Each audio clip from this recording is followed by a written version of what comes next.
शुभ समाचार में आज हम सबसे पहले आपको मिलवाने जा रहे हैं चुरू के रहने वाले मोहम्मद आबाद लीलगर से, जो प्यासे लोगों की जिंदगी ठंडे पानी से आबाद कर रहे हैं।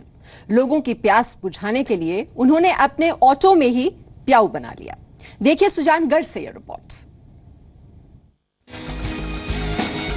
राजस्थान के चुरू जिले का सुजानगढ़ इलाका। भीषण गर्मी के बीच लोगों की प्यास बुझाते ये है 48 साल के मोहम्मद आबाद। आंखों को सुकून देने वाला और देशभक्ति के रंग में रंगा ये ऑटो आबाद का है, जिसे अब चलता फिरता प्याऊ कहा जाता है। प्यासे को पानी पिलाना और पानी को बचाना ही अब इनका मकसद है। पिता के इस नेक काम में 13 साल का बेटा भी हाथ बटाता है। स्कूल से आने के बाद वो भी लोगों को पानी पिलाने के काम में जुट जाता है। हम पानी पाते हैं, हम घूम के सड़कों पे सब पूरी टोटल सुजानगढ़ की नागरिकता को मुख्य जगह पे जहाँ भीड़ होती है वहीं जाते हैं। मेरे को बचपन से सेवा करने की दिल में थी। मोहम्मद आबाद लीलगर के लोगों को पानी पिलाने के साथ साथ पानी बचाओ देश बचाओ और जल ही जीवन का संदेश भी लोगों को दे रहे हैं, ताकि पानी संकट से जूझ रहे लोगों को पानी की अहमियत का पता चल सके। आबाद का पानी सबके लिए है, क्योंकि वो मानते हैं कि सबका मालिक एक है। मोहम्मद आबाद अपने पैसों से ऑटो में पानी की टंकी को ठंडे पानी से भरते हैं और प्यासे को पानी पिलाते हैं। अपनी सेवा को उन्होंने जिंदगी का मकसद भी बना लिया है।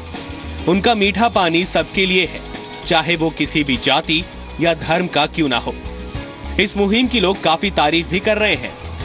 बहुत ही अच्छा काम है जल बचाने का, लोगों को प्यास बुझाने का, गर्मी में राहत देने का। तो मैं लोगों से यही अपील करता हूँ कि इनकी तरह जल बचाएं। जल है तो कल है। मैं देखता हूँ कि ये जगह जगह पे लोगों को पानी पिलाते हैं, गर्मी से राहत मिलती है लोगों को। मैं लोगों से अपील करना चाहता हूँ कि इनकी मदद करें। जल है तो कल है। किसी जाति धर्म संप्रदाय से ऊपर उठ करके इसने पहल की है कि प्यासा कोई भी है उसको पानी पिलाया जाए। ठंडा पानी अमृत समान इस समय मिलता है इस धूप और चिलचिलाती गर्मी में। तपती गर्मी में लोग या तो अपना काम करते हैं या घर में परिवार के साथ वक्त बिताते हैं, लेकिन आबाद का वक्त घर के अलावा लोगों के गले को ठंडक पहुंचाने में बीतता है। अपनी इसी सेवा को महादान मानकर वो दूसरों की मदद करते हैं। इस नेक काम में उनका पूरा परिवार उनके साथ खड़ा है। मनोज शर्मा, जी मीडिया, चूरू, राजस्थान। तो पानी बचाइए और पानी से लोगों की जिंदगी बचाइए, इससे नेक काम और क्या हो सकता है। और चूरू के इस शुभ समाचार के बाद आपको लेकर चलते हैं बस्तर के एक आदर्श गांव माचकोट। यहां के लोगों ने नक्सलियों की विचारधारा को नकार दिया। उन्होंने अपनी मेहनत के दम पर लकड़ी की तस्करी रोकी और साथ ही खेती कर पूरे गांव की तस्वीर ही बदल डाली। यह बदली हुई तस्वीर देखिए आप।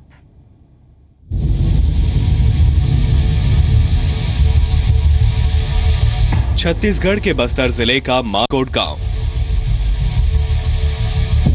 इस छोटे से गांव में कभी नक्सलियों का खौफ हुआ करता था। लकड़ियों के तस्कर आए दिन इस इलाके में धावा बोल देते थे, लेकिन अब तस्वीर बदल चुकी है। माचकोट अब आदर्श गांव में तब्दील हो चुका है।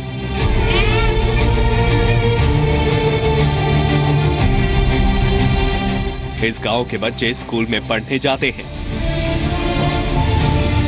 यहां स्वच्छता अभियान को लेकर भी लोग काफी जागरूक हैं। इलाके की हुनरमंद महिलाओं को भी रोजगार मिल जाता है। गांव के लोगों के बीच आपसी तालमेल की वजह से यहां बदलाव की शुरुआत हुई। पेड़ उड़ कटाई का जो चोर लगाते हैं उस समय पता चल जाता है। फॉरेस्ट वाले मिल के सभी जाते हैं फिर चोर लोग को भगाने। सड़क सीसी रोड हुआ, पक्का मकान बन गया, पानी भी है। असमति बना ला भटक गया। अब असर करके जंगल के रखा खड़े तुम लोग पहले से ऐसी है तो ऐसा अब तो ओफे का गाँव बन गए थे उतनी है। जंगल पारिश तो रहे हैं, रेस्टा बना सब बनला। रात में आते चोर के ले जाते, 20-50 आदमी होते मार के पीट करेगा। इस गांव में धुरवा जाति के लोग रहते हैं। बिहड़ वन क्षेत्र होने की वजह से ये इलाका विकास से कोसों दूर था, लेकिन वन विभाग की पहल और लोगों की मेहनत रंग लाई। और इस गांव में बदलाव की नींव रखी गई आज से 20 साल पहले। वन विभाग ने वन सुरक्षा समिति का गठन किया, जिसमें गांव के लोगों को शामिल किया गया। समिति से जुड़े लोग तस्करी रोकने के लिए सामूहिक तौर पर पहरा देने लगे।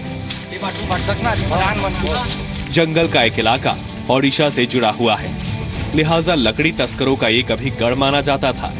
लेकिन इस गांव के लोगों की बहादुरी के आगे तस्कर टिक नहीं पाए। तस्करों के खिलाफ मुहिम में कई लोग घायल भी हुए, लेकिन इन्होंने हार नहीं मानी।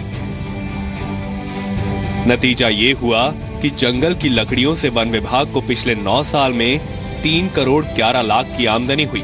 वादे के मुताबिक आमदनी का 20% हिस्सा समिति यानी माचकोट गांव के लोगों के बीच बांटी गई और यहीं से शुरू हुई इस गांव के लोगों की सफलता की कहानी। जंगल के दूसरे खाली क्षेत्रों में लोगों ने खेती करना शुरू किया, जिससे उन्हें दोहरी आमदनी होने लगी।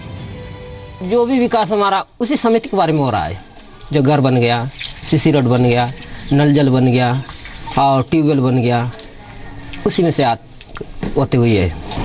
वन प्रबंधन समिति के लोग बहुत सक्रिय थे, वो स्वतः भी काम करते थे और हम लोगों से भी लगातार हम लोगों के साथ भी रहते थे, तो निरंतर रूप से उनके विकास के काम करते थे। इसलिए आज उस जगह की तस्वीर आपको बदली हुई दिखती है।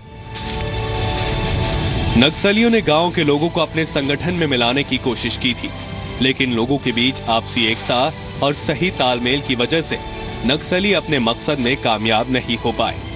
गांव की खुशहाली की वजह से यहाँ 30 परिवार घर जमाइयों का है, क्योंकि उनका गांव नक्सल प्रभावित और इतना संपन्न नहीं, लिहाजा वो यहीं रहते हैं।